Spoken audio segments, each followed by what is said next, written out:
Et aujourd'hui, on va parler Color Tree. Mais avant de rentrer dans le vif du sujet, si notre contenu vous intéresse, n'hésitez pas à vous abonner à la chaîne. On est actuellement en route vers nos 200 premiers abonnés. Merci beaucoup pour la force que vous nous donnez. Laissez-nous un petit commentaire, un petit coucou, ça fait toujours plaisir. Et puis, n'oubliez pas de cliquer sur la cloche des notifications pour être tenu au courant de nos dernières publications.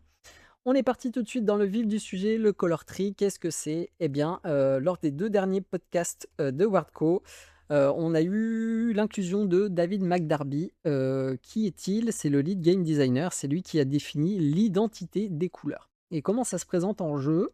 Du coup, ça se présente sous cette forme. Ici Adrien, je vous arrête rapidement pour vous informer juste que vous allez voir certaines cartes dans cette vidéo avec leurs anciennes versions. En effet, depuis l'enregistrement de cette vidéo, elles ont pour certaines, pas toutes, été modifiées, mais cela ne change rien à la qualité de la vidéo et aux arguments qui vous sont présentés ici, donc je voulais simplement vous en informer. Je vous souhaite bon visionnage. Plus ou moins centré autour des dés, mais abordé de différentes manières. Ainsi, si on parle de la couleur rouge, c'est la couleur qui est axée sur la maximisation de la valeur des dés. C'est une identité qui est très très centrée autour de la valeur des dés, mais autour des hautes values. La Street Cred Identity doit être ailleurs, plus haute, pour quoi faire? Pour interagir directement avec les unités rivales. Comment ça s'exprime, sur le plan des cartes? Eh bien, du coup, ça s'imprime, sur les légendes, notamment Yorinobu Arasaka. Qu'est-ce qu'il nous dit? Il nous dit que la première fois, chaque tour qu'on attaque avec une unité Arasaka, on va piocher une carte, puis défausser une carte. Sauf si on a 20 ou plus de street cred, auquel cas, eh ben, on pioche juste une carte, ce qui rend la carte, très, très forte. Là, on a vraiment cette notion de design de street cred, supérieur à 20 pour faire des choses. Donc 20, c'est quand même une certaine value, hein.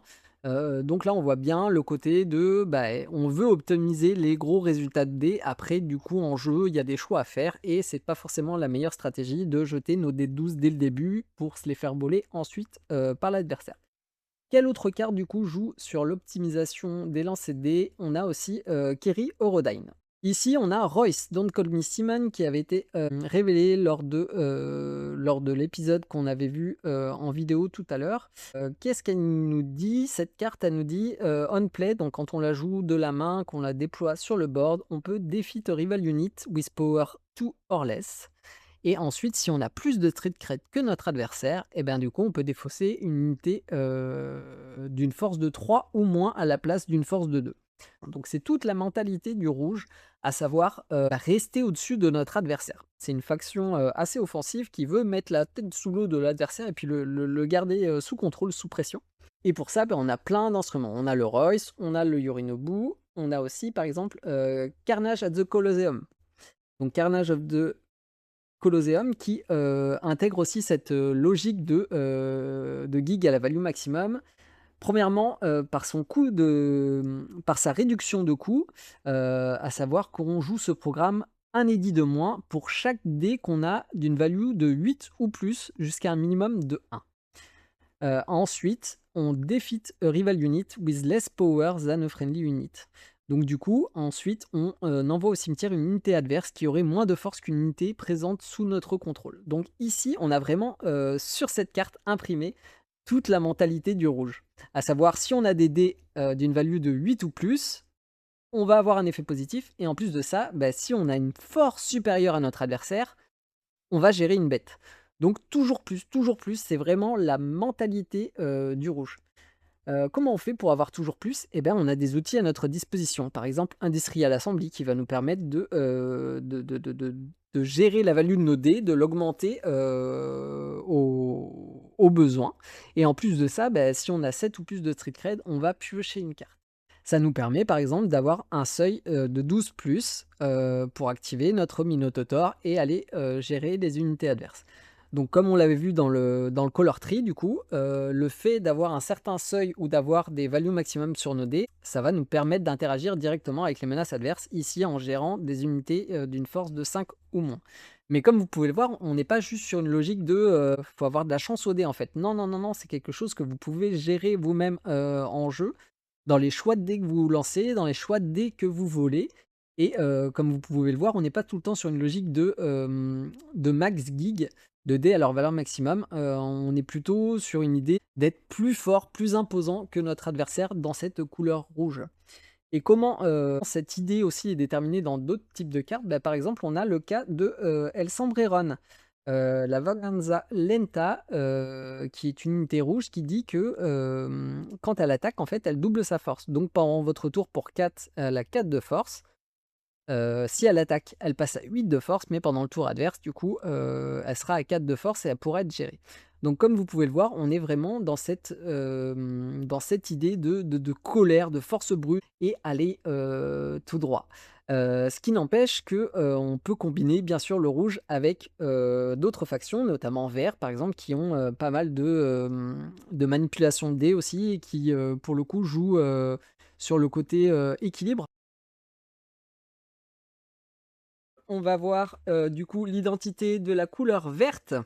Du coup, on parle, d'alignement des étoiles, on parle, de tricher avec les règles du jeu, on parle de value, égale, on parle de, pair ou impair, on parle d'engager des unités et d'avoir des, jolies interactions avec l'adversaire. C'est de la belle magie, on aime beaucoup. Comment cela s'exprime en jeu? Eh bien, ça s'exprime, principalement par des mots-clés, des capacités qui trichent, directement avec les règles du jeu. On part par exemple de la légende, Goro Takemura, Vengeful Bodyguard, qui est une légende verte, qui a un effet de call, qui lui permet de se détaper, mais c'est surtout la deuxième ligne qui nous intéresse. When a rival unit attacks, spend if you have a pair of same-sided gig, give a friendly unit with cost 4 or less plus 1 power and blocker this turn. Blocker, on sait que c'est fort, ça nous permet d'interagir directement avec le plan de jeu de notre adversaire en mettant des boucliers entre nous et entre lui et nos dés. Aussi, qu'est-ce que ça dit en français? Donc ça dit que quand l'adversaire va déclarer un attaquant, vous avez la possibilité d'engager Goro Takemura. Ensuite, vous vérifiez la condition. Donc, si vous avez une paire of same-sided gig, à comprendre si vous avez 2 dés qui comportent le même nombre de faces, donc 2d6, 2d8, on parle bien de nombre de faces et pas de la valeur. Give a friendly unit with cost 4 or less plus 1 power and blocker. Donc, on peut donner à une unité alliée d'un coup de 4 ou moins, plus 1 de force et bloqueur ce tour-ci. Ainsi, si jamais, votre adversaire, décide de vous attaquer et que vous jouez vert et que vous avez réussi, à mettre en place votre plan de jeu qui était ici d'avoir, 2 dés avec le même nombre de faces, vous pouvez, du coup activer Goro Takemura et dire que: «Bah, non, non, non, tu ne vas pas aller chercher nos dés, tu vas aller t'empaler dans cette bête à qui je donne plus 1 de force et qui va me permettre de gagner ce trade-là». Comment on voit aussi, la force de Vert, en jeu et la grande polyvalence et le côté, de préparer pour mieux, frapper. On le voit avec une unité avec une légende pardon, comme Panam Palmer Nomade Cavalry, qui est une légende verte, qui nous dit, qu'on peut équiper sur, elle, des gears de notre main et quand on a une unité alliée qui attaque, on peut choisir de spend Panam pour transférer un gear de cette légende à l'unité qui est attaquée. Et si jamais on fait cette action, on peut détaper notre unité. Mon Dieu, que c'est fort! Alors, encore une fois, on a créé une situation qui était de mettre un équipement sur Paname, d'attaquer avec une unité. Ainsi, on active Paname et on transfère l'équipement sur l'unité qui nous permettra de détaper l'unité, de pouvoir réattaquer à nouveau ou de pouvoir bloquer ou tout simplement d'avoir une unité qui sera intouchable par notre adversaire puisqu'elle ne sera plus en situation spend. Donc encore une fois, on a créé une situation pour obtenir un effet. Le vert, ça nous permet aussi de tricher avec les règles du jeu. Donc j'ai dit ça plusieurs fois dans la vidéo, je m'explique. Normalement, une créature, quand elle arrive en jeu, une unité, quand elle est déployée sur le field, du coup, elle a le mal d'invocation. Elle ne peut ni attaquer les dés de votre adversaire, ni interagir avec les créatures adverses. Ici, on a une unité d'un coup de 6, 6 de force, qui nous dit This unit can attack spent rival units the turn it's played. À savoir, cette unité peut attaquer les unités adverses qui seraient engagées le tour où elle arrive en jeu. Ainsi, on peut, tricher avec les règles du jeu. On a une créature, une unité qui arrive sur le board, qui est déjà active et qui va pouvoir, agir de façon, préventive, comme un removal contre une créature adverse qui aurait été engagée. Comment on fait pour, créer des, situations favorables avec ce type de carte? Eh bien, on peut jouer des programmes que le vert nous offre, comme par exemple Corporate Surveillance. Corporate Surveillance, qu'est-ce que ça nous dit? C'est un programme vert d'un coup de 2 qui nous dit qu'on peut spend a rival unit with cost 3 or less. À quoi ça nous sert? Bah, ça nous sert à aller la chercher avec une autre unité. Vous pourrez me dire, bon, bah, c'est un petit peu faiblard parce qu'on pourrait jouer juste un removal où c'est marqué discard the unit with cost 3 or less. Alors oui et non, parce que du coup, ça nous permet de créer les situations, les plus favorables pour nous et en plus de ça, spend the rival unit with cost 3 or less et ben, du coup, ça permet d'avoir une carte qui ouvre plus de possibilités dans le sens où ici, on n'a pas de limite de force et on nous demande pas si elle a un équipement ou pas. Donc on peut cibler, techniquement plus de choses. Comment on fait aussi pour créer d'autres situations favorables? On joue des cartes comme Peace Offering. Peace Offering, qu'est-ce que c'est? C'est un programme vert d'un coup de 1 qui porte le tag Brain Dance, donc il a fort bon goût en plus, puisqu'il permet de faire de la belle magie. Et cette carte, qu'est-ce qu'elle nous dit? Elle nous dit You may set a gig's value to the value of another gig. En gros, on peut choisir un dé et le mettre sur une face qui serait déjà présente en jeu. Par exemple, j'ai lancé un dé 20, j'ai fait 1. Mon adversaire a un dé 20 à 18. Et ben, je décide que 18 c'est meilleur que 1 et je transforme mon 1 en 18 de l'adversaire. Donc l'adversaire garde son 18, mais moi j'ai aussi un 18. Zen, deuxième effet, if you control a value pair, draw one. Donc ici, avec notre exemple de 18, ça ne fonctionne pas, mais admettons qu'on aligne les étoiles pour avoir 2 dés avec une valeur de 6, et bien en plus de ça, on va piocher 1. Et à quoi ça nous sert d'aligner les étoiles, de mettre des dés sur les faces qui nous intéressent, de copier l'adversaire, etc. etc. Ça nous permet de jouer des cartes très très fortes.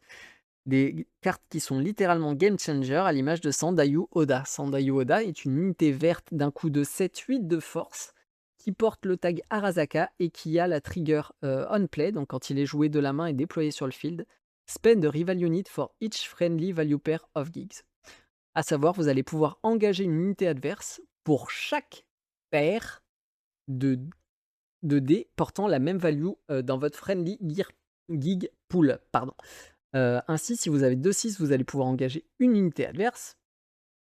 Si vous avez 2-6, 2-4, vous allez pouvoir aller chercher une autre unité adverse.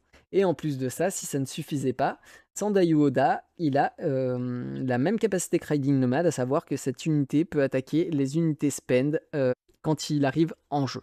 Donc vous aurez compris que la couleur verte, c'est de l'alignement d'étoiles, c'est de la stratégie à plus 1, plus 2 tours. C'est de la belle magie en soi. Néanmoins, c'est pas parce que le vert nous demande de créer des situations particulières qu'on ne peut pas jouer vert avec une autre couleur. Par exemple, en jaune, on trouve des gears qui peuvent directement interagir avec la value des dés. On pense à Zepatek. Donc la couleur jaune, sur quoi elle est basée? Elle a une gig identity, donc une identité de contrat qui est basée sur les, values différentes sur vos dés. À savoir que plus, vous allez avoir de dés avec des values différentes, plus vous allez avoir de rétribution. Elle a une strict cred, identity qui est assez différente, de toutes les autres couleurs du jeu. Dans le sens où ça va être une faction qui va être, très orientée sur les gears. Et ça, on va le voir quand on va voir les différentes cartes. On va rentrer tout de suite dans le vif du sujet. On va voir pour commencer Dum Dum. Donc Dum Dum, Maelstrom Triggerman, c'est une légende jaune du coup qui a pour effet de call. On peut envoyer au cimetière un gear sous notre contrôle et si on le fait, on pioche 4 cartes. Sinon, on pioche une carte. Donc comme vous allez pouvoir le voir, en gros, le jaune, c'est une petite faction tricky, sournoise, qui va nous permettre de faire des dingueries à partir du moment qu'on arrivera à y mettre le prix. En gros, il va falloir créer une situation qui va souvent tourner autour de dés qui ont des values différentes ou avec la présence d'équipements en jeu pour faire des effets très très forts. Ici, piocher 4 cartes. Piocher 4 cartes d'un coup, c'est incroyablement fort. On a aussi, une autre légende ici, Riverward Detective on the Hunt, qui a pour effet de call draw une carte, mais ce qui nous intéresse, c'est la deuxième partie. When a unit attacks, spend, choose a gear from your hand with cost 2 or less, equip it for free to a friendly yellow unit with no equipped gear. En gros, qu'est-ce que cette carte nous dit? Elle nous dit que quand une unité va attaquer, donc soit une de notre côté ou soit une unité de notre adversaire, on va avoir la possibilité d'interagir en engageant notre river pour pouvoir choisir un équipement dans notre main d'un coup de 2 ou moins et pouvoir l'installer gratuitement sur une unité jaune qui n'aurait pas d'équipement. Donc là, encore une fois, on a la thématique équipement qui est très très très présente et une légende incroyablement impactante sur le board. Autre unité qui a été révélée récemment, le Gilded Maton, une unité d'un coup de 4, 3 de force, qui a la trigger on play. Donc quand vous le déployez sur le field depuis votre main, vous pouvez envoyer un gear sous votre contrôle au cimetière et si vous le faites, vous pouvez defeat a rival unit avec un coût de 3 ou moins. Donc ici, on ne parle pas de la force, on parle directement du coût. Carte très très forte aussi, dans une bonne configuration et plus on va avoir de gear et plus surtout on va avoir de gear qui porterait potentiellement le mot-clé defeated et plus cette carte prendra de la value. La belle magie que nous propose le jaune, ça passe donc par des équipements comme vous l'avez compris. Et en plus, le jaune a des équipements qui sont très très très impactants. Ici, je voulais vous mettre en évidence le Gorilla Arm, qui est un équipement jaune d'un coup de 4 qui donne plus 4 de force et qui a l'effet permanent suivant: The first time this unit steals a gig each turn, you may steal a rival gig with the same number of side. En gros, quand vous allez attaquer avec l'unité qui porte cet équipement, vous allez, quand vous allez aller voler un dé, même si le plus 4 de force est très très impactant et si vous le mettez sur une unité qui a déjà 6 ou 7 de force, vous allez voler déjà 2 dés.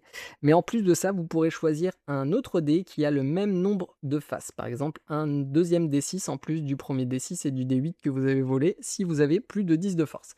Donc ils ont des équipements très très très très forts.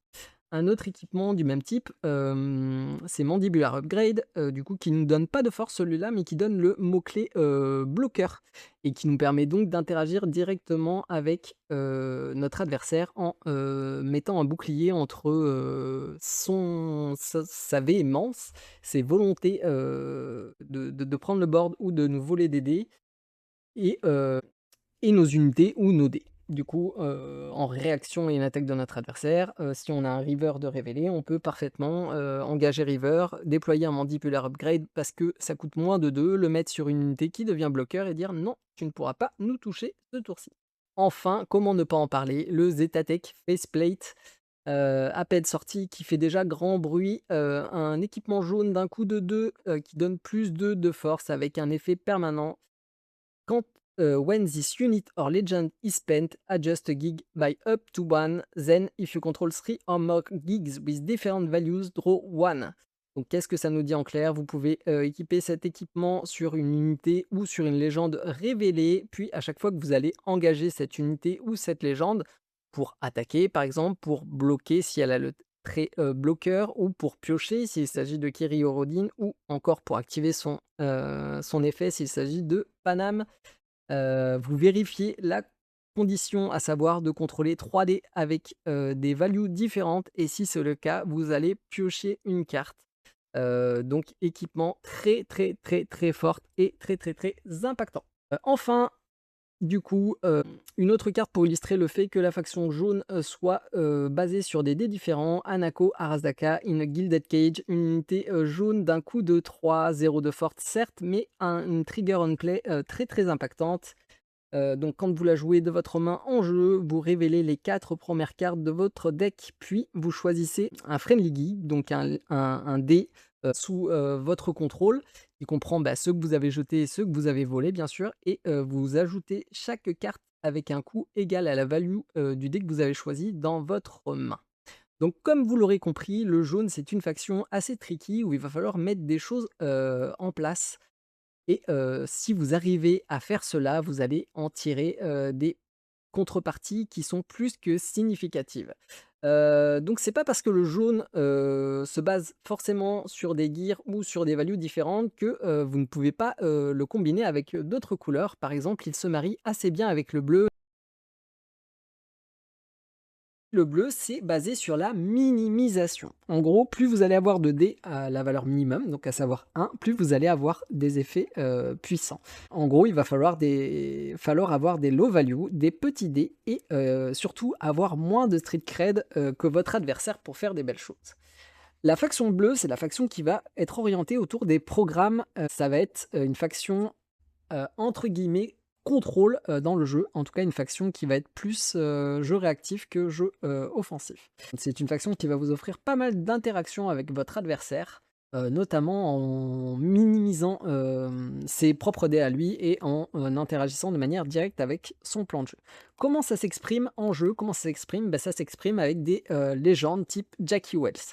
Jackie Wells, pour one out, for me, c'est une légende du coup qui n'est pas déployable en jeu parce qu'elle a 0 de force et qui dit que la première fois que vous allez jouer une unité bleue ou un gear, bleu, chaque tour, vous allez, diminuer la value d'un de vos dés, de jusqu'à -2 et si ce dé, devient, 1, donc sa value minimum, vous allez piocher une carte. Du coup, vous allez aussi avoir des outils type, Dying Night, qui à chaque fois que vous allez attaquer, vous allez pouvoir diminuer un dé, d'une valeur de 2 ou moins. Ici, en plus de ça, si vous arrivez à le mettre sur le V bleu, vous pouvez faire un petit effet de l'or bien sympathique. Et à quoi ça nous sert d'avoir moins, que notre adversaire? Ça nous sert à déclencher des effets comme celui d'Evelyn Parker notamment, qui on attaque, nous fait piocher 1, puis on vérifie, du coup notre, total de street cred par rapport à celui de notre adversaire. Si on a plus que lui, on défausse 1 et si on a moins que lui, victoire, on pioche juste une carte. Donc ça, c'est excellent et c'est tout ce que le bleu a envie de faire. En plus de ça, comme on l'a vu, le bleu, c'est une couleur qui va jouer autour des programmes. Donc des programmes, il y en a, de différents, types dans le jeu. Il y a les programmes type Braindance et il y a les programmes, type normal. Et du coup, la belle magie qu'on va pouvoir faire, c'est tout simplement mettre, nos programmes en action via une double valeur. Vous avez une triple valeur même, je dirais. Vous avez toujours la possibilité de jouer le programme pour faire son effet. Vous avez la possibilité de convertir votre programme en edit et maintenant, vous avez aussi en bleu la possibilité de transformer votre programme, votre ressource dormante dans votre main, en active game closer sur la partie avec des cartes comme Maman Brigitte qui, vous permet de gérer n'importe quelle, unité qui n'aurait pas d'équipement, si vous défaussez 2 programmes de votre main ou des cartes comme Placide, le gros bonhomme Placide qui va vous permettre, en défaussant un programme quand il arrive en jeu ou quand vous attaquez, de vous débarrasser d'une unité adverse en le mettant sous le deck. Donc à noter que mettre une unité sous le deck, du coup, ça ne déclenche pas les, Defeated, effects, ce qui est ultra, impactant, ultra fort. Du coup, c'était une sécurité, supplémentaire, d'autant plus que dans le jeu, on n'a pas de tuto pour aller chercher des cartes. Donc si vous mettez, une carte, embêtante sous le deck de votre adversaire, vous êtes peinard, elle ne reviendra plus. La couleur bleue, c'est la couleur des programmes quand on l'a vu et c'est, aussi la couleur qui va faire de la belle magie. Ici, par exemple, on a Al Cunningham qui va vous, réduire le coût des programmes ce tour-ci pour chaque dé à sa valeur minimum que vous avez, donc jusqu'à une value de 1 bien sûr, faut pas que ce soit pété, mais si vous avez 3 dés à 1, en engageant, Al Cunningham, vous allez pouvoir jouer gratuitement, certains programmes comme, Chrome Reverie, ce qui est relativement cool. Après la carte n'est pas gratos, hein, il faudra la spend, donc c'est comme si vous avez réduit de 2, mais vous avez compris, l'idée. En plus de ça, Al Cunningham, pour un edit et en l'engageant, vous, pourrez repayer le coût d'un sort, d'un programme dans votre défausse pour le rejouer et si vous le faites, vous le mettrez sous votre deck. Donc c'est super cool, ça colle, vraiment bien, à l'identité de la faction. On passe à un programme type, ici Florit. Florid du coup qui est un programme réactif qui se joue en, quick, donc en réaction à l'attaque d'un adversaire ou quand vous déclarez votre attaquant, vous allez pouvoir donner -1 à une unité, adverse ce tour-ci et la carte se remplace toute seule, donc c'est cool. C'est exactement le type de programme qu'on a envie de récupérer et de jouer en boucle à chaque attaque. Surtout que le coût de 1 n'est vraiment, pas impactant, hein. 1 c'est rien du tout, vous pouvez faire de la belle magie. Chrome Rêverie, un autre programme qu'on a vu tout à l'heure, d'un coup de 3 ce coup-ci, qui, permet de dire: Non, tu t'es perdu dans le shéol, tu ne pourras pas nous attaquer ce tour-ci à une unité ou une légende». Et aussi, si vous avez encore une fois un dé à la valeur minimum, vous pouvez en plus call une légende gratuitement. Donc vous l'aurez compris, le bleu, c'est la couleur de, la synergie, de la belle magie. C'est une couleur qui nous plaît beaucoup sur le papier. En tout cas, l'identité est, clairement définie et donne, vraiment envie de se plonger dans cette couleur. J'espère que cette vidéo vous aura plu, on vous attend dans l'espace commentaire pour débattre et échanger tout simplement. Je vous dis à bientôt pour une nouvelle vidéo, c'était Melky.